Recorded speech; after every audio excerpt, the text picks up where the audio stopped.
오늘 말씀의 제목은 주의 산에서 보리라. 여호와 이레, 우리가 잘 아는 말씀, 하나님께서 우리를 위해서 예비해 주신다는 은혜가 우리가 믿음으로 살아갈 때 경험되어지는 이 아브라함의 생애 가운데 나타난 이 축복을 통해서 오늘 이 아침 시간에 저와 여러분의 삶 가운데 올 한 해 하나님의 말씀의 약속을 좇아서 살아갈 때에 그렇게 주께서 우리의 삶 가운데 하나님이 예비하신 복들을 보는 은혜가 우리 모든 성도님들께 있기를 원합니다. 다시 한번 말씀을 드립니다. 앞에 표를 보셨고 지난주에도 제가 설교 때 언급을 드렸고 올 한 해 우리 교회 표어는 믿음 위에 우리 자신들을 세우는 해입니다. 믿음 위에 자신을 세우는 해. 정확하게 유다서 20절 말씀을 인용하면 너희의 지극히 거룩한 믿음 위에 너희 자신을 세우며 너희 자신들을 너희의 거룩한 믿음 위에 세우라는 이 말씀을 좇아서 연초에는 계속 믿음에 관한 말씀을 저희들이 나누면서 믿음에 집중하고 올 한 해 믿음으로 정말 생각하고 믿음으로 말하고 믿음으로 살아감으로 올 한 해 하나님이 주시는 이 믿음으로 말미암는 복을 우리 모든 성도님들이 받아 누리시기를 바랍니다. 그래서 제가 지난주에는 왜 우리 자신을 믿음 위에 세워야 하는지 5가지 이유를 말씀을 드렸습니다. 오늘은 본문 아브라함을 통해서 아브라함의 생애 가운데 이 아브라함이 어떻게 믿음으로 순종했을 때에 하나님으로부터 어떤 인정을 받았고 어떤 복을 받았는지 오늘 설교 제목을 생각하시면서 내가 올 한 해 살아가면서 내가 있는 곳에서 하나님이 부어주시는 하나님의 능력들의 어떤 역사로 말미암는 복들을 보리라라는 이런 결심들이 올 한 해 내 삶 가운데 내 가정과 직장과 일터 가운데 하나님의 일에 우리 여호와 일의 복을 누리겠다는 결단과 사모하는 마음으로 오늘 본문을 통해 하나님께서 우리에게 말씀을 주시기를 소원합니다. 여러분 창세기 11장을 기억하시죠? 11장 앞부분은 바벨탑 사건입니다. 그래서 하나님께서 탑을 쌓는 이 인류를 기뻐하지 않으시고 언어를 혼동케 하셔서 흩어지게 하셨고 11장 후반부에 가면 셈족의 후손들의 계보가 나와 있습니다. 셈은 누구입니까? 아브라함의 첫째 아들이 아닙니까? 왜 하나님께서 창세기 11장에 노아의 첫째 아들 셈의 후손들의 그 족보, 계보를 기록해 두셨겠습니까? 그것은 아브라함이라는 이 믿음의 사람을 부각시키기 위해서. 그래서 11장 끝부분에 보면 데라가 아들 아브라함을 데리고 갈대아 우르를 떠나 하란으로 이주해 가는 모습, 그 부분을 언급하고 있고 드디어 12장에 가면 믿음의 조상 아브라함이 하나님의 약속을 받고 그가 믿음의 여정을 시작하는 모습이 창세기 12장에 기록되어 있습니다. 사진을 한번 올려주실래요? 자, 여러분 오른쪽에 원에 있는 하단에 보면 거기가 갈대아 우루 지역이고 하란 쪽으로 올라가면 약 800km, 그러니까 서울 부산을 2번 왔다 갔다 왕복한다 생각되시면 조금 800km가 안 돼, 더 넘지만 대략 이 정도 거리다 생각하시면 되겠습니다. 그 주전 1500년, 지금서부터 3500년 전에 이 먼 거리를 자동차도 아니고 걸어서 또는 낙타를 타고 갔을 텐데 이 먼 거리를 아브라함과 그의 아비 데라가 하나님의 명령을 좇아서 고향을 떠나 하란으로 이주해 갔습니다. 그 다음 사진 한번 더 보면 이제 이 아브라함이 하란으로 이주해 간 이후로 창세기 11장 끝부분에 보면 데라가 죽고 아브라함은 12장에서 하나님의 명령을 받았을 때에 그가 가나안 땅으로 내려가게 되는데 이 부분을 히브리서 11장 8절에서 언급하고 계시기를 믿음으로 아브라함은 부르심을 받아 훗날 상속재산으로 받게 될 곳으로 나가면서 순종하였고 자기가 어디로 가는지 알지 못한 채 나갔으며 라고 말씀합니다.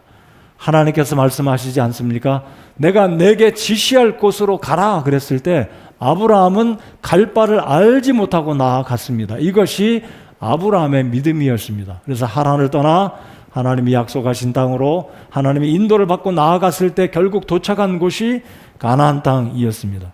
그래서 이 아브라함은 가나안 땅에 도착해서 믿음으로 여전히 살아가고 있는데 여러분 창세기 12장에 보면 아브라함이 하나님의 부름을 받고 자기의 본토 아비집을 떠났을 때가 75세다라고 이야기합니다.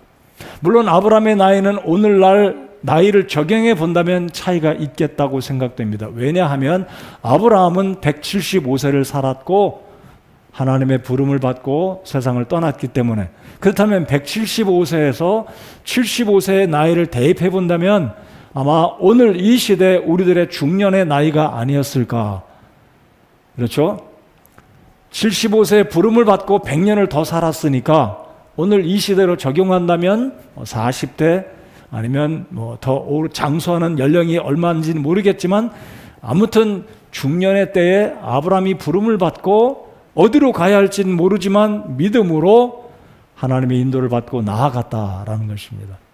여러분이 아브라함이라고 생각해 보시겠습니다. 우리 자매님들도 아브라함이라고 생각해 보겠습니다. 내가 가장이요, 가정의 처자를 먹여 살리고 경제적인 모든 것을 책임지고 있는 중년의 나이에 들어선 내가 갑자기 하나님 말씀하시기를 어디라고 말씀하시지도 않으면서 내가 지시하는 땅으로 가라 그랬을 때 여러분, 그게 쉬운 문제이겠습니까? 친구들 떠나고 사업도 정리하고 친척들 다 버리고 한 번도 가보지 않은 미지의 땅으로, 외국으로 나간다는 것은 이건 목숨을 내 거는 이야기, 굉장한 어려운 일입니다. 그럼에도 불구하고 아브라함은 믿음으로 75세에 하나님 명령을 쫓아서 갈 바를 알지 못하고 믿음으로 나아갔다라고 말씀을 합니다. 그래서 창세기 11장 하반절에 이 셈의 후손의 모습을 보여주고자 하는 목적은 바로 아브라함의 그 믿음이 어떠했는지를 이 모세가, 창세기의 저자가 이 독자들에게 의도적으로 보여주고 있는 게 아니냐라고 저는 생각합니다. 그래서 아브라함은 가나안 땅에 당도했는데 또 문제가 생겼습니다. 그 문제가 무엇이겠습니까? 자, 22장 1절을 보면 하나님께서 아브라함을 시험하시려고 또다시 명령을 내리십니다. 두 번, 세 번 해본 일이 아니었습니다. 경험해 본 일이라면 두 번째, 세 번째는 쉽지 않겠습니까? 한 번도 경험해 보지 않았고 상상조차 해보지 못했던 명령을 하나님이 또 내리시기를, 아브라함아 내가 사랑하는 내 독자 아들 이삭을 번제로 하나님께 바쳐라 라는 굉장한 명령이었습니다. 자, 오늘 올 한 해에 우리 모두가 믿음으로 살아가야 하는데 아브라함과 같이 황당한 명령, 생각해보지도 않았던 명령, 내가 지금 살고 있는 상황, 내가 맞닥뜨린 이런 상황들은 정말로 믿음으로 살기가 어렵다 할지라도 하나님께서 우리에게 말씀을 통해 성령께서 감동해 주시기를 믿음으로 너 한번 결단하고 믿음으로 나아가 봐라, 이런 명령을 하나님이 내리실 때 어떤 반응을 보이셔야 하겠습니까? 자, 아브라함은 1절에 하나님의 명령이 있고 2절에 곧바로 하나님 말씀에 기록된 것을 보면 아브라함은 즉시 하나님의 명령을 순종합니다. 굉장하죠? 자, 그래서 1절부터 8절까지는 오늘 우리가 읽은 본문 19절까지를 세 등분해서 말씀을 드려보면 1절부터 8절까지는 하나님이 명령하신 그 명령을 감당하기 위해서 준비하는 과정을 8절까지 기록하고 있습니다. 그리고 9절부터 14절까지는 실제로 하나님의 명령을 끝까지 순종하고 있는 아브라함의 모습을 보여주고 있습니다. 그리고 15절부터 19절까지는 아브라함이 믿음으로 하나님의 명령에 순종했더니 하나님께서 그에게 믿음의 결과로 어떤 복이 하나님의 말씀에 의해 언급되어졌는지 우리가 볼 수 있겠습니다. 그래서 1절부터 19절까지는 세 부분으로 준비하는 과정, 순종하는 모습, 그리고 순종의 결과가 무엇인지 오늘 본문이 우리에게 어렵지 않게 보여주고 있습니다. 이 본문은 제가 예전에 설교한 적이 있다고 생각이 됩니다. 약간 다른 측면에서 한번 생각을 해보고자 합니다. 아니면 거의 같은 본문이기 때문에 아마 제가 일전에 언급했던 것과 큰 차이가 없으리라고 생각되지만 올 한 해 믿음으로 살아가는 이 큰 주제를 두고 오늘 이 말씀이 우리 모두에게 복이 되기를 바랍니다. 자, 그러면 첫 번째로 이 아브라함은 하나님의 명령에 순종함으로써 하나님의 상급을 받게 되었는데 저와 여러분이 어떻게 하나님의 말씀에 순종하면서 올 한 해 내 삶을 믿음 위에 세우면서 나가야 할 것인지 첫 번째로 한번 생각해 보고 싶습니다. 첫 번째는 아브라함은 믿음으로 순종했을 때 어떻게 그것이 가능했냐면 내 뜻을, 내 생각을 내려놓고 주님의 말씀에 구체적으로 순종했다는 사실을 여러분 꼭 기억하시기 바랍니다. 여러분, 하나님께서 우리에게 어떤 명령을 하시면 그 명령을 우리가 머리로 생각합니다. 계산합니다. 이것이 가능할지, 이렇게 하면 과연 내가 제대로 살아갈 수 있을지 머리로 계산합니다. 내가 원하는 것 먼저 생각할 수 있습니다. 하나님이 원하시는 것이 이것이라면 내가 원하는 것은 이것인데 이것도 붙들고 이것도 붙들고 불가능합니다. 우리가 하나님이 어떤 명령을 우리에게 말씀을 통해서 오늘날 우리에게 주신다면 내 생각과 내가 원하는 것과 내 계획을 다 내려놓고 하나님의 뜻을 1차적으로 받아들일 때 믿음으로 순종하게 된다는 이 사실, 이 원리를 꼭 확신하고 기억하시기 바랍니다. 자, 아브라함은 그래서 자신의 뜻과 생각을 내려놓고 하나님의 명령에 우선 행동했다라는 것이 아브라함이 하나님의 산에서 여호와 이레를 경험하게 된 비결이다. 그것이 원리다라는 것입니다. 자, 2절을 보시기 바랍니다. 자, 하나님은 아브라함에게 생각지도 않았던 명령을 내리셨는데 그분께서 이르시되 이제 내 아들 곧 내가 사랑하는 내 유일한 아들 이삭을 데리고 모리아 땅으로 가서 거기서 내가 내게 일러줄 산들 중에 하나에서 그를 번제 한물로 드리라 하시니라. 여러분, 우리 하나님이 잠시 후에도 제가 말씀드리겠지만은요, 구체적으로 말씀하시는 분이십니다. 대충 얼렁뚱땅 이렇게 하면 너 됐다 이렇게 넘어가시는 하나님이 아니라 정확한 것을 요구하시는 하나님이십니다. 자, 2절에 보십시오. 모리아 땅으로 가서 거기서 내가 내게 일러줄 산들 중에 하나입니다. 그러니까 모리아에 가면 산들이 많이 있다고 우리가 예측할 수 있습니다. 이 모리아는 예루살렘입니다. 다른 말로 하면 거기에 이제 기드론 시내가도 있고 막 이렇게 복잡한 산 계곡도 있는데 바로 시온산이 바로 모리아산입니다. 시온산, 예루살렘 부근에 산봉우리가 많이 있지 않겠습니까? 근데 하나님은 말씀하시기를 모리아산에 가서 제사 드리라가 아니라 모리아산에 가서 내가 내게 지시하는 산 중에서, 산들 중에 하나에서 그를 번제로 드리라 그랬습니다. 이것이 굉장히 의미가 있고 중요하다는 것을 우리가 염두에 두고 이 말씀을 우리가 들어야 하겠습니다. 자, 아브라함의 반응은 3절에 어떻게 반응합니까? 아마 하나님의 명령이 떨어졌을 때가 아마 이른 새벽이 아니고 하루를 지났다고, 그러니까 3절에서 아침에 일찍 일어났다고 말씀하고 있지 않겠습니까? 그러니까 하루 만에 아브라함은 결단을 내리고 그 다음날 하나님의 명령이 있은 그 다음날 이른 아침에 일어나서 하나님의 명령을 순종하기 위해서 지금 액션을 취하고 있다는 거죠. 여러분, 이 3절을 잘 보시면 아브라함의 순종의 행동은 연속적으로 진행이 되고 있습니다.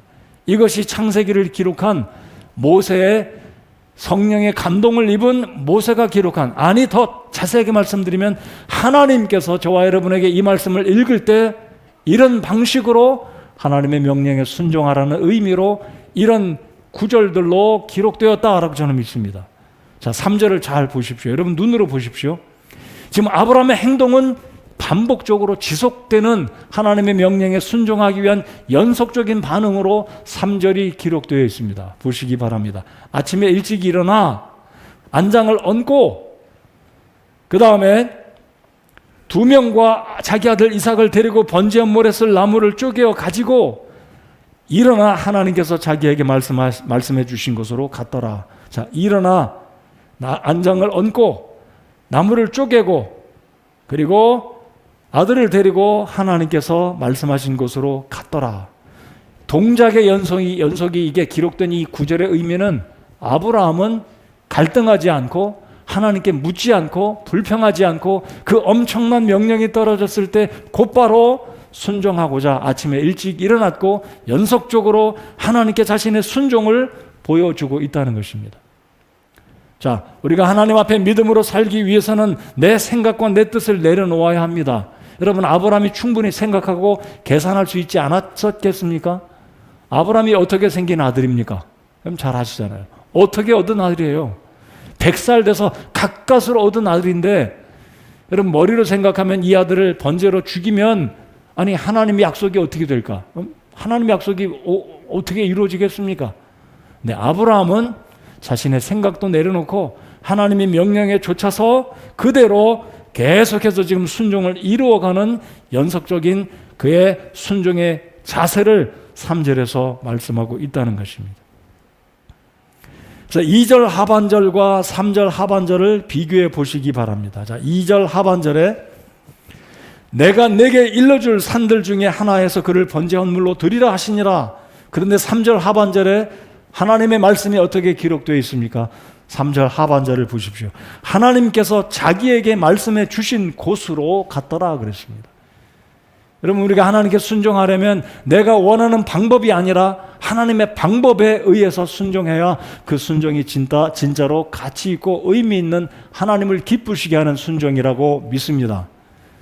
아브라함은 대충 그냥 번제로 드리면 되니까 이 산에 가서, 내가 원하는 산에 가서, 그게 아니었습니다. 하나님이 지시하는 산으로 가서 순종으로 이루었다는 사실입니다. 자, 여러분, 하나님이 어떻게 산을 보여주셨을까? 잘 모르겠어요, 저도.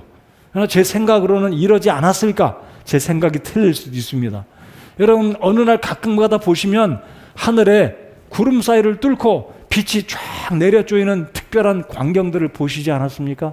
아니면 하나님께서 아브라함이 갈 때마다 저 산이다, 저쪽으로 가라 일러주셨는지는 모르겠어요. 아무튼 하나님은 말씀하시기를 모리아 산들 중에서 내가 지시해주는 산으로 가서 거기에서 번제로 드리라 했을 때 아브라함은 하나님께 타협하지 않았습니다. 소위 말하는 니고시에이션 하지 않았습니다. 불평도 원망도 하지 않고 이유를 대지 않고 아침에 일찍 일어나 하나님의 명령에 쫓아서 하나님이 지시하신 그 곳으로 갔다는 것입니다. 여러분, 우리가 하나님께 순종하려면 내 생각이 많이 있어요. 내가 하고 싶은 것, 내가 이루고 싶은 것. 근데 하나님의 생각은 다를 때가 있다는 것입니다. 저는 고등학교 때 하나님께 소명을 받았는데 소명 받기 전까지 제가 일전에도 언급했었다고 기억이 됩니다. 저는 성인이 돼서 직장을 잡고 직업을 가질 때는 사자가 들어가는 직업은 제가 원치 않았습니다. 그 사자가 들어가는 직업은 교사와 목사였습니다. 제가 중3 때 구원받고 교회를 다니면서 일평생 어떻게 저렇게 똑같은 일을 하면서 지낼 수 있을까? 저건 굉장히 힘들겠다. 나는 성인이 되면 교사와 목사는 안 하겠다. 뭐 특별한 잘 알지도 못하고 어린 생각에 그렇게 했을 것 같아요. 근데 하나님께서 저를 계속해서 하나님 말씀으로 제 마음에 부담을 주시고 성령께서 감동하시고 하나님의 복음을 증거하는 사명을 주실 때 제가 원하는 직업은 예술가 쪽으로 저는 일하고 싶었습니다. 아니면 운동선수, 운동을 좋아하니까 운동을 하고 싶었는데 결국 하나님이 부르시니까 제 뜻을 내려놓고 하나님 뜻을 받아들이고 제 삶을 들여서 목사가 되지 않았습니까? 그리고 12년 가까이 중국에서 하나님의 일을 감당하고 총각 때도 물론 선교지에서 일을 했지만 뒤돌아보면 내 뜻을 내려놓고 하나님의 뜻을 받아들이고 순종했을 때 제가 목사가 되어서 하나님의 말씀을 전하는 그 일에 부족하지만 하나님께서 쓰고 계심을 생각하면 얼마나 감사한지 모르겠습니다. 얼마나 그리고 마음속에 뭐 갈등이나 번민도 없고 얼마나 감사한지 모르겠습니다. 저같이 허물도 많고 부족한 사람을 하나님의 말씀을 전하는 종으로 부르신 그 자체를 생각해 보면 지금 돌이켜 보면 얼마나 감사한지 모르겠어요. 그래서 성도 여러분들, 우리가 하나님의 말씀에 순종하려면 내가 원하는 것, 내가 하고 싶은 것, 내가 가고 싶은 방향이 아니라 하나님이 원하시는 방향, 하나님이 말씀하시는 그쪽에 맞출 때 그것이 믿음으로 순종하는 원리, 시작점, 출발점이 된다는 것입니다. 자, 그러면 저와 여러분의 삶 가운데 하나님은 아브라함처럼 하나님이 나타나셔서 말씀하십니까? 말씀하신다고 믿습니다. 우리 귀에는 안 들릴지 모르지만 기록되어진 하나님 말씀을 통해서 성령께서 우리에게 감동을 주십니다. 어떤 직장을 잡아야 될지, 어떻게 살아가야 할지, 어떤 믿음으로 살아가야 할지 하나님께서 말씀을 통해 우리에게 말씀해 주시고 감동하시고 이끌어 가신다라고 생각합니다. 여러분, 하나님의 뜻과 말씀에 순종하기 원하십니까? 그렇다면 내 뜻과 내가 원하는 거 붙들면 그것이 다행히도 하나님의 뜻과 부합한다면 문제될 게 없습니다. 근데 하나님의 뜻은 이것인데 내가 원하는 것은 이것이라면 오늘 아브라함이 하나님께 순종했던 첫 번째 원리는 내 뜻과 내 방법은 다 내려놓고 하나님 뜻에 맞춰서 나아갈 때 그것이 믿음으로 순종하는 첫 번째 출발이자 원리라는 것입니다. 하나님은 정확하게 말씀하셨습니다. 모리아 산들 중에 하나 내가 지시하는 그곳에 가서 내 아들을 번제로 드려라. 네, 아브라함은 그곳으로 갔어요. 여러분, 이 아브라함은 하나님의 그 부르심과 명령에 확신을 하고 하나님이 나머지 일은 해결하실 것이다 라고 믿었기 때문에 하나님의 명령을 자신의 생각과 뜻도 있었지만 자기가 원하는 것도 있었지만 다 내려놓고 온전히 믿음으로 순종으로 하나님의 마음을 기쁘시게 한 믿음의 사람이었습니다. 여러분, 로마서 11장 29절에 하나님은 이렇게 말씀하십니다. 하나님의 선물들과 부르심에는 뜻을 돌이키는 일이 없느니라. 하나님의 선물들과 하나님께서 저와 여러분을 향하신 그분의 뜻은 후회하심, 돌이키심이 없다라고 말씀하십니다. 개역성경은 그래서 하나님의 부르심에는 후회함이 없다라고 말씀하셨고, 흠정역 성경에서는 하나님이 우리를 주시고자 하는 선물들과 부르심에는 뜻을 돌이키는 일이 없다라고 말씀하십니다. 여러분, 하나님께서 저와 여러분에게 각종 각양의 선물을 주시게 되는데 어떤 분들은 많게 받는 분도 있고 어떤 분들은 적게 받을 수도 있지만 하나님 편에서는 후회하거나 실수하거나 잘못되는 일 없이 하나님이 모든 사람에게 필요한 대로 정확하게 공급해 주고 계시다라는 것을 믿으시기 바랍니다. 그 말은 감사하고 믿음으로 받고 하나님의 역사하심, 하나님의 부르심은 후회함이 없고 완벽하고 온전하다라는 뜻입니다. 그래서 아브라함은 하나님의 명령을 받을 때 하나님의 생각과 자신의 생각이 달랐겠지만 하나님의 명령에 온전히 순종하고자 자신의 뜻과 자신의 계획과 자신의 원하는 것 다 내려놓고 하나님 말씀에 100% 믿음으로 순종하였던 것입니다. 자, 두 번째로 아브라함이 하나님의 말씀을 쫓아서 순종할 수 있었던 것은 방해 요소들을 다 제거했습니다. 그래서 다음 주에는 우리가 올 한 해 믿음으로 살아가는 요소들 가운데 방해하는 요소들을 제거하는 측면의 말씀을 제가 전하기를 원하고요. 오늘 아브라함은 본문을 통해서 하나님이 엄청난 명령을 내리셨을 때 그 명령을 순종하고자 할 때 그 명령을 방해하는 요소들을 아브라함은 사전에 정리함으로 하나님께 믿음으로 순종할 수가 있었습니다.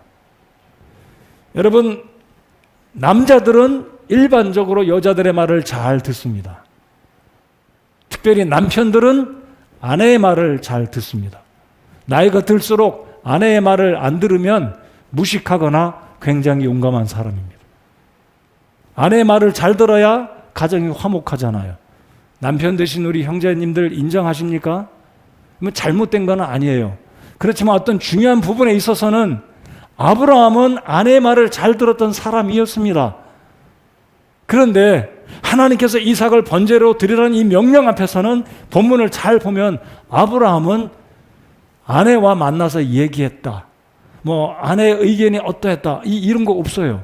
저는 개인적으로 하나님의 명령이 떨어진 그 다음날 아침 일찍 일어났다는 것은 아브라함은 이삭의 번제 드리는 그 엄청난 이 문제를 가지고 사라에게 이야기조차 하지 않았을 것이다라고 저는 개인적으로 생각합니다.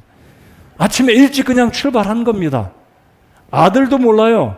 여러분 본문을 보십시오. 아버지 번제로 드리는데 번제할 양은 어디 있나요? 아들도 몰라요. 종들도 모릅니다.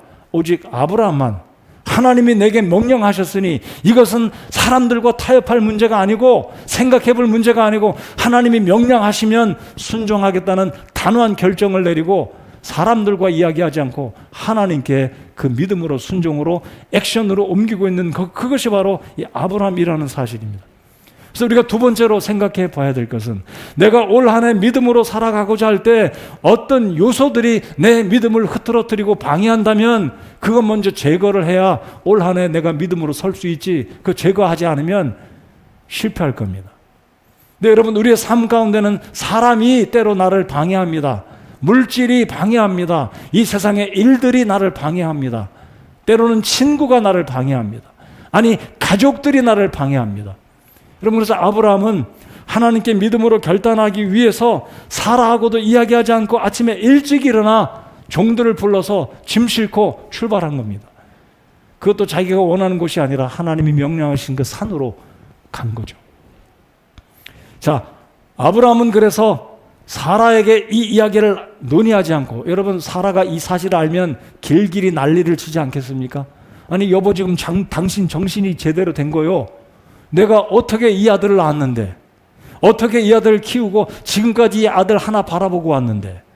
여러분, 아브라함은 이전에 부인의 말을 잘 들었습니다.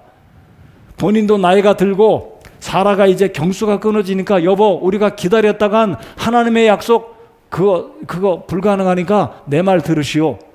애굽에서 데려온 저 하갈을 내가 내어줄 테니 하갈과 동침하고 아들을 낳으시오. 나는 이제 불가능합니다. 그 이야기를 들었던 아브라함이 어떡합니까? 부인의 말을 듣고 이스마엘을 낳았잖아요. 근데 이 하갈이 아들을 낳고 보니까 여주인 사라가 우습게 보이는 겁니다. 일평생 시집가서 아들 하나 못난 저 하갈이 이젠 여주인 사라를 우습게 여기고 기고만장해가지고 막 목에다 힘주고 자기 아들 막 이렇게 축혀 세우니까 사라가 못 견디는 거예요. 아브라함을 또 부릅니다. 여보, 나 못 살겠으니까 저 여자 쫓아내시오. 아브라함이 이 사라의 말을 듣고 하갈과 그 아들을 쫓아내지 않아요? 쫓아냈습니다. 이게 아브라함은 부인의 말을 잘 듣는 사람이에요. 저도 그렇고 대부분의 남편들은 부인의 말 대체로 잘 듣습니다. 근데 우리가 하나님의 명령을 내가 받았을 때, 개인적으로 하나님이 내가 너 이렇게 하라는 명령을 받았을 때는 그 명령이 옳고 하나님의 뜻이 분명하다면 그것은 사람과 상의할 문제가 아닙니다. 내가 행동할 것은 순종밖에 없습니다. 여러분 믿으십니까? 아브라함은 그렇게 했어요. 그래서 두 번째로 우리가 하나님께 믿음으로 살아가려면, 믿음으로 살아가고자 할 때 방해 요소가 있다면 미리 그것을 정리해야 된다는 겁니다. 자, 아브라함이 사람의 요소들을 제거한 또 두 번째 이유를 살펴본다면, 이 청년들을 2명을 데리고 나섰습니다. 그러니까 먼 길까지 가는데 아브라함은 온전히 하나님께 순종하기 위해서 청년 장정들 2종을 데리고 옵니다. 나뭇가지를 신고 나귀에다가 안장을 얹고 이삭과 아브라함이 타지 않았을까? 그리고 2종은 나귀를 이끌고 가다가, 자 보십시오. 4절에 보면 그때 셋째 날에 아브라함이 눈을 들어 그곳을 멀리서 바라보니라. 지도를 한번 또 보여드리겠습니다. 여러분, 아브라함이 살고 있었던 곳은 부엘세바에서 여러분 사해바다 북쪽 끝부분 평행으로 가면 거기가 모리아 산입니다. 거기가 바로 예루살렘입니다. 거기가 바로 예수님께서 십자가에 못 박히신 그 장소입니다. 거리가 약 80km입니다. 자, 아까 우르에서 하란까지가 몇 킬로라고요? 800km. 자, 그러면 부엘세바에서 모리아까지 가는 데는 3일 길입니다. 자, 우리 하나님께서 주도 면밀하신 분이십니다. 하나님께서는 우리를 시험하시고자 할 때 대충 시험하는 게 아니라 단단한 시험, 정확한 시험, 꼭 필요한 시험을 받음으로 우리가 장성한 사람이 되어서 믿음의 사람으로 훈련시키기를 원하시는데, 잘 생각해 보세요. 30분 걸어가서 번제할 수 있어요. 옆산에 가서 번제할 수 있습니다. 근데 왜 하나님이 내가 내게 지시하는 산으로 가라 그랬을까? 여러분, 부엘세바에서 모리아까지는 80km, 3일 길입니다. 여러분, 아브라함이 3일 길 가면서 얼마나 괴로웠겠습니까? 말은 못하고 같이 밥 먹으면서, 이 자식을 내가 어떻게 얻었는데, 지금까지 어떻게 키웠는데, 이 자식이 내게 기쁨인데, 어떻게 하나님은 이 아들을 목 자르고 팔 자르고 사지를 잘라서 각을 떠서 내장을 다 꺼내고 제단에다 올려놓고 불을 피워서 하나님께 화제로 제사를 드리라고 말씀하시는가? 3일 길이었습니다. 여러분, 매도 먼저 맞는다, 그게 먼저 맞는 게 좋다라는 말이 있잖아요. 그냥 하루길 가서 빨리 끝마치면 아브라함의 괴로움은 덜할 텐데 3일입니다. 3일. 하룻밤 가고 이틀밤, 내가 우리 아내랑 이야기할 걸 잘못했나, 내가 지금 잘못 온 게 아닌가 후회할지는 모르겠습니다. 그러나 아브라함은 후회하지 않았습니다. 왜 3일 길일까요? 여러분, 우리 인생 가운데 이런 일 저런 일 우여곡절의 일을 다 겪을 때도 하나님께서 저와 여러분을 단련하시고자 할 때는 3일 길의 여정이 필요하다면 하루 만에 끝마치는 게 아니라 3일을 하나님이 요구하실 때가 있다는 겁니다. 여러분 이 고난 빨리 끝마치면 좋겠습니다. 하나님 차라리 내가 1년만 고생하고 그냥 빨리 믿음으로 하나님 앞에 합격, 통과 받았으면 좋겠는데 하나님이 요구하는 것은 이틀 길도 아니고 하루 길도 아니고 사흘 길이었습니다. 80km. 여러분 아브라함이 얼마나 괴로웠겠어요. 그 사랑하는 아들을 데리고 가는데 근데 여러분 보십시오. 4일, 3일째 되던 날 이제 하나님이 지시하는 산이 눈앞에 보이기 시작합니다. 그럴 때 하나님께서 아브라함의 마음속에 이런 감동을 주시지 않았을까? 자, 이제 4절을 보십시오. 그때 셋째 날에 아브라함이 눈을 들어 그곳을 멀리서 바라보니라. 아브라함이 자기 청년들에게 이르되 너희는 나귀와 함께 여기에 머무르라. 나와 아이는 저기에 가서 경배하고 너희에게 다시 오리라 하고. 여러분 이제 아브라함이 무슨 일 하러 간다고 이야기도 안 해요. 경배하러 간다. 그리고 경배하고 돌아오겠다라고 이야기합니다. 왜 아브라함이 청년들을 세워뒀겠습니까? 그것은 자신의 작은 주인이 번제로 죽임을 당하면 이 청년들이 또 아브라함에게 또 뭐 여러 가지 이야기를 하고 힘센 청년들이 아브라함 이거 치매 들린 거 아닌가? 뭐 그땐 치매라는 말도 없겠지만 아브라함 이거 주인이 좀 잘못 생각한 아닐까? 아브라함에게 어떤 방해 요소를 또 어떤 복잡한 상황이 이게 발생이 되면 안 되니까 아브라함은 사전에 이 모든 일들을 다 정리하고 온전히 자기 자신과 번제 대상인 이삭을 데리고 올라갑니다. 이제 나귀에서 내려서 갑니다. 지금까지 나귀를 타고 왔지만 잘 보십시오. 이삭이 친히 등허리에 나무를 짊어지고 아브라함은 한 손에 칼과 한 손에 불을 들고 갑니다. 여러분이 아브라함의 심정이 어떻겠습니까? 내가 이 손으로 이 자식을 죽이고 불을 질러서 이 아들을 불태워 하나님께 제사를 드린다고 생각해 보십시오. 아브라함은 하나님께 온전히 순종하고자 방해 요소들을 다 정리하고 그 결심한 하나님의 명령에 순종하고자 결심했던 그날 밤의 결단을 지금도 계속해서 하나님 앞에 지켜나가고 있는 것입니다.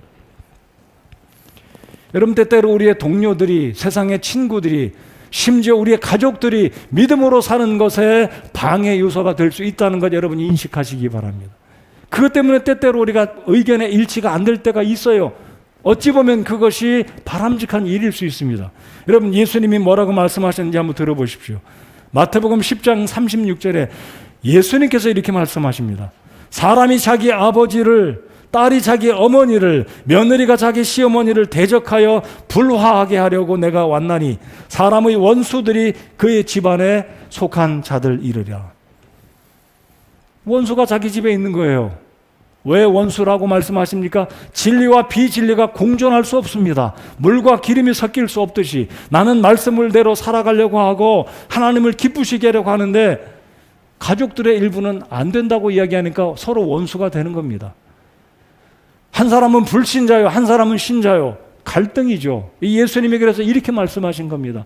너희가 복음을 듣고 구원받으면 하나님의 나라를 위해서 살고자 할 텐데 너희 가족 가운데 며느리나 시어머니나 시아버지나 아버지나 아들, 딸이 믿지 않으니까 너희 가족이 원수가 될 거다 그랬습니다. 아마 여러분들은 살아가면서 그 경험하실지 모르겠어요. 그게 힘들죠. 그래서 우리가 하나님께 믿음으로 살기 위해서는 이런 요소들을 먼저 정리하고 지혜롭게 잘 정리하고 가족들과는 사실 쉽지 않잖아요. 잘못 내 주장대로 하면 상처를 줍니다. 고집불통이라는 이야기를 듣습니다. 어떻게 그런 결정을 내릴 수 있느냐라고 생각할지도 모르겠어요. 그렇지만 하나님의 말씀을 쫓아서 우리가 믿음으로 산다고 한다면 그 요소들이, 그 생각들이 하나님의 말씀과 반대되는 것이라면 잘 지혜롭게 그것을 정리할 필요가 우리에게 있다는 것이, 있어야 한다는 것입니다. 필요하다는 것입니다. 그럴 결단을 내리지 않고서는, 그런 조치를 취하지 않고서는 여러분 우리가 하나님의 말씀에 순종할 수가 없습니다. 그래서 이건 또 다른 이야기인지 모르겠지만 잠언에 그런 말씀이 있잖아요. 어리석은 여자와 함께 사느니 차라리 움막에 가서 혼자 사는 게 낫다. 어리석다는 의미는 하나님을 경외하지 않는 어떤 의미를 이야기할 수도 있겠죠. 반대일 수도 있겠어요. 어떤 아내는 믿음으로 살려고 하는데 남편이 믿음이 없는 경우, 아들, 딸들은 믿음이 없어가지고 부모가 이렇게 했으면 좋겠는데 그게 갈등인 가족들. 여러분, 그래서 우리가 하나님 앞에 믿음으로 살려면 이러한 문제들을 정리하고 요소들을 정리해야 하나님 앞에 온전한 믿음으로 살아갈 수가 있게 된다는 것입니다. 여러분 창세기 12장 1절을 우리 한번 22장 1절을 다시 한번 읽어보겠습니다. 22장 1절 다 같이 읽어보겠습니다. 시작. 이 일들 뒤에 하나님께서 아브라함을 시험하시려고 그에게 이르시되 됐습니다. 자, 여기에 동그라미를 하나 쳐둘 단어가 시험이라는 단어입니다. 여러분 지금 아브라함이 이삭을 데리고 모리아 산으로 올라가는데 이렇게 생각했겠습니까? 아브라함이 생각할 때 하나님 저 지금 시험 받고 있는 거 맞지요? 하나님 저 지금 시험하는 거죠? 그러니까 제가 하나님의 시험에 통과하기 위해서 제가 열심히 하겠습니다. 이런 생각으로 지금 아브라함이 올라가고 있나요? 아닙니다. 아브라함은 시험 당하는지도 몰라요. 이것은 우리가 기록된 하나님 말씀을 읽으니까 우리가 하나님이 아브라함을 시험하고 있는 중인 줄 알지, 아브라함은 아무것도 모릅니다. 그저 아브라함이 알고 있는 것은 아브라함아 너 내 아들 내가 사랑하는 독자 이삭을 내가 내게 지시하는 산들 중에 하나에 가서 그를 번제로 드리라. 이것이 전부였습니다. 우리는 오늘 이 시대에 아브라함이 행동한 결과를 기록한 성경을 보니까 알지요. 그러나 아브라함은 자신이 지금 시험 중에 있다고 모릅니다. 그러나 우리가 알 수 있는 게 뭐냐면 아브라함은 하나님의 이 엄청난 시험을 받았을 때 믿음으로 지금 하나님 앞에 믿음으로 순종하고 있다라는 것입니다. 그러므로 본문을 통해서 하나님께서 본문의 구절구절을 통해서 우리에게 말씀해 주시는 의미를 잘 깨달아야 된다는 겁니다. 내 뜻을 내려놓고 하나님의 뜻을 우선적으로 받아들이는 것이 믿음으로 살아가는 첫 번째 원리라는 것입니다. 두 번째는 믿음으로 살려면 방해 요소가 많아요. 변수가 많습니다. 그럼 지난 수요일 날 눈이 와가지고 굉장히 3시간 만에 집에 돌아가신 분들, 고생하신 분들이 굉장히 많이 있을 겁니다. 우리의 인생 가운데는 변수가 많아요. 우리가 변수를 예측한다면 우리가 살아갈 때 굉장히 편하게 살 수 있습니다. 아니면 편하게 사는 것 이상으로 우리가 원하는 것을 이룰 수 있는데 그 시간을 줄일 수 있다는 거죠. 그 변수를 예측할 수 있는 사람이 지혜로운 사람입니다. 근데 하나님은 이 말씀을 통해 우리에게 지혜를 주시고 지난주에 살펴본 말씀처럼 믿음은 우리로 하여금 인내할 수 있게 만든다. 믿음이 결국은 인내를 만들어 가서 인내하면서 살아갈 때 열매를 얻게 되는데, 그래서 야고보서 1장 5절에 뭐라고 말씀하십니까? 지혜가 부족한 자들은 하나님께 구하라 이거죠. 그래서 믿음과 지혜는 연관되어 있습니다. 아브라함은 지금 지혜롭게 잘 처신하면서 하나님 앞에 번제로 이삭을 드리기 위해서 지금 굉장히 잘 지금 가고 있는 겁니다. 여러분 올 한 해 우리가 믿음으로 살려고 할 때 변수가 생기면 감당 못할 때가 있어요. 계산하고 상황 살펴보고 앞뒤 재보고 하나님 할 만하면 하겠습니다 뛰어들고, 그것은 하나님을 기쁘시게 하는 믿음이 아니라는 것을 우리가 잘 알고 있지 않습니까? 우리가 믿음으로 살고자 한다면 요소들을 파악하고, 이 요소들은 하나님이 기뻐하지 않는 것이고 믿음으로 살아가는 장애물이라면 사전에 가지를 쳐내고 정리하고 하나님 앞에 믿음으로 살아갈 수 있도록 내 앞에 탄탄대로가 놓일 수 있도록 내가 정리를 하지 않으면 안 된다라는 것입니다. 이제 끝으로 세 번째, 믿음의 순종은 끝까지 해야 된다라는 것입니다. 자, 오늘 여기 설교 대지 세 번째, 하나님이 멈추라고 하실 때까지 지속해야 된다는 겁니다. 끝까지 하는 겁니다. 순종하다 중간에 멈추면 순종이 아니죠. 여러분 하나님 앞에 80% 순종이 있고 50% 순종이 있고 99.9% 순종이 있는지 모르겠습니다만은 하나님은 온전한 순종을 기뻐하시는 하나님이신 줄을 믿지 않으십니까? 자, 아브라함은 끝까지 순종했습니다. 여러분 아브라함의 마음이 아까도 말씀드렸듯이 얼마나 괴로웠겠습니까? 여러분 몇 절을 보시냐면 자, 22장 7절을 보겠습니다.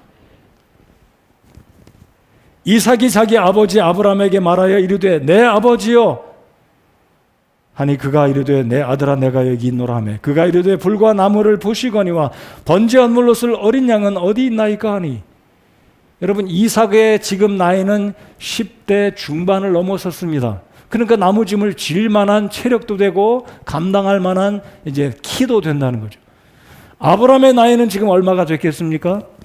120살을 가까이 바라보고 있죠. 아브라함이 100살 때 나왔으니까 이 이삭이 15살이라면 아브라함의 난 115살일 거고, 이 이삭의 나이가 10대 후반이라면 아브라함은 지금 120세를 향해 가고 있다는 거죠.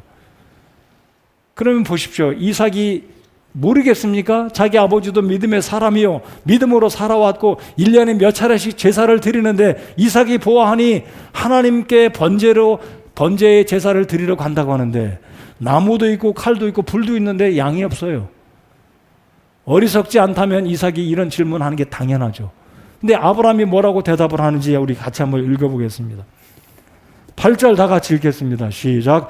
아브라함이 이르되 내 아들아, 번제 헌물로 쓸 어린 양은 하나님께서 자신을 위하여 예비하시리라 하고, 저는 여기에 빨간 글자로 빨간 색펜으로 줄을 쳐두었습니다. 하나님께서 자신을 위하여 예비하시리라. 여러분, 아브라함이 지금 둘러댑니까?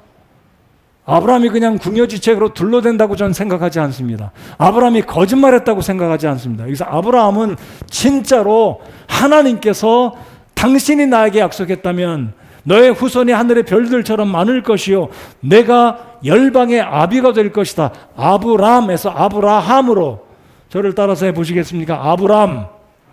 아브라함. 이름까지 누가 바꿔줬어요? 하나님이 바꿔줬어요. 아브라함은 잘 압니다. 자기를 불렀던 그 하나님이 말씀하시기를 너 이제는 아브라함이라 하지 말고 아브라함이라 하라. 이는 내가 열국의 아버지가 될 거다. 그렇게 말씀하신 분이 아들을 희생물로 잡아들이면 120살을 바라보고 있는 이 아브라함이, 사라가 이제 몇 살입니까? 아이를 어떻게 낳겠어요? 그러니까 아브라함도 생각이 있는 사람이 아니겠어요? 근데 아브라함의 믿음은 지금 둘러댄 게 아니고 하나님께서 자신을 위하여 예비하실 것이다. 믿었습니다. 하나님이 해결해 주실 거예요. 하나님이 거짓말하지 않는 분이라면 나에게 약속하신 그 약속을 반드시 하나님은 어떤 일이 있어도 이루어내신다라고 믿었기에, 지금 아브라함은 둘러대고 변명하고 거짓말로 이렇게 포장한 것이 아니라 아브라함의 믿음은 절대로 하나님이 해결하신다, 하나님이 예비하신다라고 믿었기 때문에 지속해서 목적지로 지금 나아가고 있는 것입니다. 드디어 하나님이 지시하신 산으로 도착했습니다. 하나님께서 멈추러 갈 때까지 순종은 지속되어야 한다는 걸 꼭 기억하시면서, 아브라함은 이제 산꼭대기가 될지 중턱인지 모르겠지만 하나님이 지시하신 곳에 왔고, 예수님이 십자가 달린 그 갈보리산 꼭대기라고 예측을 한다면 이삭이 죽임을 당할 뻔했던 그 장소도 산 꼭대기가 아니었을까 생각합니다. 자, 이곳에 도착했을 때 아브라함은 밑도 끝도 없이 제단을 쌓고 그 위에 나무를 버려놓고 이제는 이삭의 손과 발을 결박을 합니다. 여러분, 결박이라는 단어는 뭐 지금 놀이할 때 뭐 밧줄로 묶고 이게 아니라 강제로 묶는 게 결박 아닙니까? 성경을 보십시오. 아브라함이 이삭을 결박하여 제단에 나무 위에 놓고, 여러분 이 정도 되면 여기 분위기가 심상치 않아야 돼요. 난리가 나야 됩니다. 제단에 돌이 무너지고 나뭇가지가 흐트러지고 난리가 나야 돼요. 근데 상황은 물 흐르듯이 잘 가고 있어요. 이게 무슨 말씀입니까? 여러분 10대 중반의 나이 남자아이들이 힘이 얼마나 센지 아시죠? 특별히 죽음을 두고 이 사투를 벌인다면 보통 장사가 아니에요. 여러분 자기 목숨이 죽는데 그냥 가만히 날 잡아잡사는 소년들이 어디 있겠어요? 여러분 지금 아브라함은 120살 할아버지이고 이삭은 한참 원기가 왕성한 10대 중반의 아이인데, 보면 이삭이 그냥 가만히 묶입니다. 그 아버지의 그 아들입니다. 이게 무슨 말씀입니까? 이삭이 알았어요. 아니, 양도 없고 하나님이 예비하신다고 하는데 아버지가 제단을 쌓고 나무를 벌려놓더니 이제는 나를 묶는, 이삭이 여러분 어리석은 사람이 아니잖아요. 10대 애들이 다 알잖아요. 그러니까 이삭은 지금 아버지가 자기를 결박하고 제단에 올려놓기까지 알았던 거예요. 아, 내가 번제 희생물이구나. 이삭은 말하지 않습니다. 여기 보십시오. 아버지 왜 이러세요? 아버지 엄마한테 이런 말 하지 않아요. 이삭은 묵묵무답. 어느 때까지? 자, 보십시오. 아브라함이 이삭을 결박하고 제단에 올려놓고 칼을 잡고 아들을 죽이려 하더니, 여러분, 하나님의 천사의 명령이 없었으면 이삭은 죽은 목숨입니다. 죽은 거예요. 끝난 겁니다. 배가 갈라지고 피가 나고 그 위에 불을 당겨서 이 자식을 불태워서 하나님의 명령에 순종하는 그 일이 이루어진 겁니다. 그러므로 믿음의 순종은 하나님이 멈춰라고 하는 특별한 응답이 있기 전까지는 지속해야 된다는 거예요. 여러분, 그렇게 지속하기 원하십니까? 그렇게 하셔야 됩니다. 저도 그렇게 해야 되고 여러분도 그렇게 해야 되고. 제가 하나님의 종으로 부름받은 이후로 계속 저는 그 길을 갑니다. 하나님이 그만해라, 너 이제는 충분하다, 그 명령이 떨어지기 전까지는 제가 은퇴를 하든 은퇴를 하기 전이든 계속해서 하나님 일을 하는 것이 하나님 앞에 제가 이루어 가야 할 지속적인 순종입니다. 여러분들의 순종은 어떻습니까? 하나님, 제가 작년에 힘써서 여기까지 했으니까 이젠 그만하겠습니다, 이게 아니에요. 하나님의 특별한 언급이 있을 때까지는 지속해서 우리가 믿음으로 순종하고 살아가는 것이 성도에 마땅한 의무요 우리의 태도라고 믿습니다. 여러분, 그렇게 믿으시면 아멘 한번 해보실까요? 하나님이 너 이제 됐다, 내가 너 정말 만족하다, 너 그 정도면 충분하다, 그만 됐어, 이런 하나님의 언급이 말씀을 통해 성령의 감동이 있기까지는 쉬지 말고 끝까지 지속해서 믿음으로 순종하며 살아가는 우리가 되어야 하는 것입니다. 그래서 바울 사도가 뭐라고 고백합니까? 내가 달려갈 길을 다 달려갔고 선한 싸움을 싸웠고 믿음을 지켰으니. 그래서 바울은 마지막까지 죽는 순간, 로마의 참수형을 당하는 그 순간까지 로마에서 바울은 끝까지 달려갈 길을 달려갔고 선한 싸움을 싸웠고 마쳤습니다. Well finished. 완벽하게 그의 삶을 하나님 앞에 복음을 위해서 부름받은 사람으로 순종을 마쳤습니다. 자, 이제 말씀의 끝부분을 보시면 아브라함은 하나님이 멈추라고 할 때까지 순종했습니다. 이제 하나님의 음성이 없었으면 아브라함은 이삭을 잡았을 거예요. 무식하게 표현하면 잡는 거예요. 자, 근데 하나님께서 아브라함에게 천사를 통해서 말씀하십니다. 됐다. 자, 11절에 아브라함아 아브라함아 하므로 그가 이르되 내가 여기 있나이다 하매 그가 이르되 내 손을 그 아이에게 대지 말라. 너는 아무 일도 그에게 하지 말라. 내가 내 아들 곧 내 유일한 아들을 내게 아끼지 아니하였으므로 내가 하나님을 두려워하는 줄 내가 이제 아노라. 하나님이 알고 계셨습니다. 아브라함이 순종할 것을. 그럼에도 불구하고 아브라함 자신에게 너 합격됐다, 너 내가 너를 시험한데 이제 내가 인정한다라는 말씀이 있기까지는 아브라함은 행동의 과정이 있어야 했었습니다. 3일을 걸어가야 했었고 제단을 버려놓고 자식을 잡아야 하는 그런 결단이 끝까지 이루어져야 하나님으로부터 아브라함은 인정받는 믿음의 사람이 될 수가 있었던 것입니다. 하나님 다 아셨어요. 보셨습니다.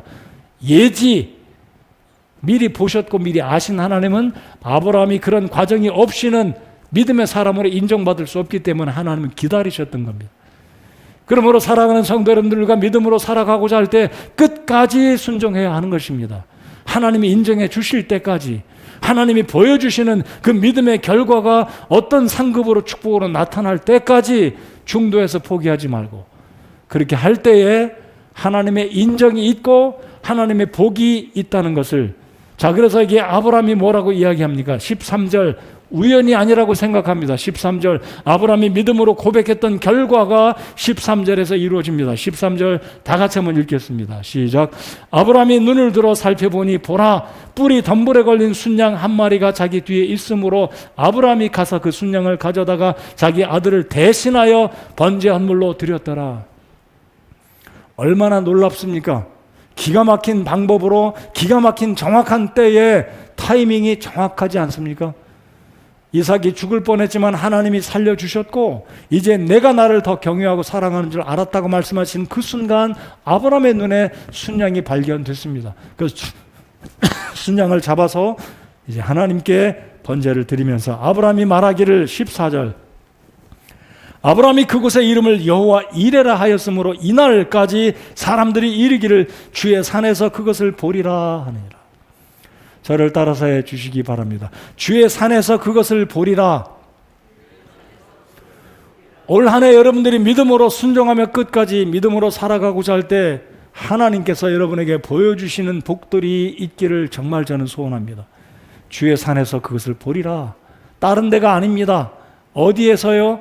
하나님이 지시하신 모리아의 산들 중에 하나에서 내 마음대로 아무데나 가서 번제드리는 게 아니고 하루 이틀 가서가 아니라 하나님이 보여주시는 그 산은 사흘길이었습니다. 하나님이 처음부터 사흘길이라고 말씀하지 않았어요. 내가 지시하는 그 산으로 가라. 3일이 소요됐습니다. 거기까지 왔습니다. 번제를 드리고자 하는 그 순간까지 아브라함이 순종했을 때 아브라함은 보았습니다. 그러니까 기억하십시오. 하나님께 끝까지 순종할 때, 순종을 이룰 때만이 하나님께서 예비하시는 축복들, 여호와 이레가 우리의 삶 가운데 경험되어질 것입니다. 주의 산에서 그것을 보리라. 다른 산이 아닙니다. 주님의 산. 주님의 산이란 하나님이 지시하신 산, 하나님이 요구하시고 하나님이 기대하시는 그 시점, 그 환경까지 갈 때에 보게 된다는 이 말씀을 우리 마음속에 새기시기 바랍니다. 주의 산에서 그것을 보리라. 자, 그리고 하나님이 아브라함을 인정해 주셨고 재차 창세기 12장에서 말씀하셨던 복을 또다시 상기시켜 주십니다. 너의 씨가 하늘의 별들같이 바닷가의 모래같이 번성하게 하고, 자 17절을 보시면 두 번의 블레싱이 언급됩니다. Twofold blessing, double blessing. 자 17절을 보십시오. 함께 읽겠습니다. 시작. 내가 내게 복을 주고 복을 주며 내 씨를 하늘의 별들같이 바닷가의 모래같이 번성하게 하고 번성하게 하리니 내 씨가 자기 원수들의 문을 소유하리라. 두 번의 거듭된 복을 주고 복을 주며 번성하게 하고 번성하게 하리니, 하나님이 두 번씩 강조하는 이유가 무엇입니까? 내가 너 책임져 주겠다. 내가 나를 사랑하는 것 표현했으니, 끝까지 순종했으니, 내가 이제 하나님을 경외하는 줄을 내가 알았으니, 하나님 사실 알았어요. 그러나 아브라함을 확증시켜 주시고자 근거 없이 어찌 칭찬이 가능하겠습니까? 공부도 잘못했는데 장학금 받으면 그거 다 뭔가 있는 거 아니에요. 허위 아니에요. 날조, 조작 아니에요. 여러분, 아브라함이 아무것도 못했는데 하나님 그냥 덤으로 너 잘했다 내가 상 줄게, 무슨 의미가 있겠습니까? 그 과정이 있고 난 후에 하나님이 인정해 주실 때 그것이 사실을 근거로 하는 결과이기 때문에 아브라함은 당당히 그 복을 받을 수 있는 자격이 있는 것이고, 아브라함도 기쁨이 있고 확신이 생겨서 그 믿음의 남은 여정을 믿음으로 살아가지 않겠습니까? 17절 주의 산에서 본 것은 아브라함의 이 믿음에 대한 하나님의 확증, 인정이었고, 그리고 복을 주님이 약속해 주셨습니다. 이 복은 더블 블레싱, 꼭 기억하시기 바랍니다. 두 배의 축복, 복에 복을 더하고 번성하게 하고 번성하게 하며 내 씨가 자기 원수들의 문을 소유하리라. 예언적인 측면에서 아브라함의 씨로 오신 예수님이 원수인 사단의 머리를 상하게 할 것이고, 갈보리산 위에서 이 이삭이 나무찜을 지고 올라갔듯이 우리 예수님께서 저와 여러분을 위해서 십자가를 지고 모리아산, 갈보리산 꼭대기 골고다산 위에서 죽임을 당하심으로 하나님께 우리의 죄를 대속하신 놀라운 사건을 상징하는 의미이기도 하지만, 바로 예수님은 우리에게 승리를 주셨듯이 이 아브라함의 모든 후손들이 원수들의 문을 소유하리라. 이것은 무슨 뜻입니까? 옛날에 성의 문은 굉장히 중요하지 않아요? 보호하는 중요한 기능이 성문입니다. 근데 이 성문에 앉는다, 성문을 소유한다는 말은 리더가 된다. 그 성읍에 있는 모든 사람들이 그 사람의 공로를 인정한다. 그 사람을 높여준다는 의미가 성문을 소유한다라는 의미입니다. 여러분, 예수님은 아브라함의 후손들로 유다 지파에 속한 메시아로 오셔서 결국 우리를 구원하셨습니다. 우리 하나님께서 결국 아브라함의 이 믿음을 통해서 오늘 이 시대에 우리에게 교훈해 주시는 것은, 끝까지 믿음으로 순종할 때 하나님이 책임져 주시고, 여호와의 산에서, 주의 산에서 하나님의 그 예비하심을 보게 될 것이라는 이 아브라함의 고백처럼 오늘 정말 살기 힘든 이 시대에 우리가 하나님 말씀 붙들고 믿음으로 살아가면 하나님께서도 하나님의 산에서 하나님의 때에 하나님이 인정해 주시고 우리에게 복을 더하실 것을 이 말씀을 통해 확신하시기 바랍니다. 올 한 해 정말 믿음으로 살아가시기 원하십니까? 그러면 오늘 말씀드린 내 생각을 내려놓고 하나님의 생각에 집중하고 하나님의 말씀을 쫓아서 믿음으로 살아가고자 하는데 방해 요소가 무엇인지 정리하고, 그리고 하나님이 됐다, 이만하면 됐다 상을 주실 때까지 끝까지 믿음으로 순종하며 살아가시는 올 한 해 우리 모든 성도 여러분들이 되시기를 바랍니다. 오늘 말씀이 여러분 마음 가운데 어떤 감동이 있으셨다면 그 말씀 붙들고 하나님께 자신을 돌아보면서 올 한 해 정말 믿음으로 살아가며 끝까지 순종하겠다는 결단을 우리 주님 앞에 드리는, 그러므로 하나님의 산에서, 주의 산에서 하나님의 예비하신 축복들을 경험하는 복된 2021년도가 되시기를 우리 주님의 이름으로 간절히 소망합니다. 이 시간 기도하겠습니다.